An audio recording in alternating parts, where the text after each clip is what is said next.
Hi weavers, welcome to our channel. ప్రస్తుతం rebel star నటించిన కల్కి సినిమాకి సంబంధించి ఇప్పటికే బాక్స్ ఆఫీస్ వద్ద ఇన్ని రోజుల నుంచి దుమ్ము దులిపేసింది. అయితే మరి ఇప్పుడు ఏకంగా 12 రోజులకి గాను బాక్స్ ఆఫీస్ వద్ద ఎంత కలెక్ట్ చేసింది ఏంటనే పూర్తి సమాచారం తెలుసుకుందాం. ఫస్ట్ టైం కనుక ఛానల్ చూస్తున్నట్లయితే సబ్స్క్రైబ్ చేసుకుని లైక్ చేయడం మాత్రం మర్చిపోకండి. ఇక కల్కి 12వ రోజు ఈ సినిమా ఏ రేంజ్లో కలెక్షన్స్ సాధించిందనే వివరాలు చూసినట్లయితే గత 10 రోజులుగా కల్కి సినిమా కలెక్షన్స్ వివరాలు అనేది మనం చూసాం.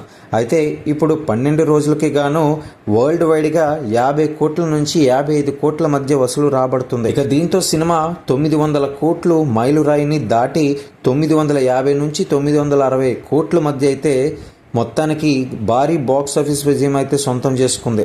త్వరలోనే 1000 కోట్ల మార్కును అధిగమించే ప్రయత్నం కూడా చేస్తున్నట్లు కల్కి తెలుస్తుంది. మొత్తానికి దీని పట్ల మీకు అభిప్రాయాన్ని కింద కామెంట్ సెక్షన్లో తెలియజేస్తూ ఇటువంటి box office collections Tollywood updates కోసం ఛానల్ని సబ్స్క్రైబ్ చేసుకోండి. ఇక రెండో వారంలో ఈ సినిమా ఏ రికార్డ్ని అధిగమించే అవకాశం ఉంటుందనేది తెలుసుకోవాలంటే డైలీ అప్డేట్స్ని ఫాలో అవ్వండి.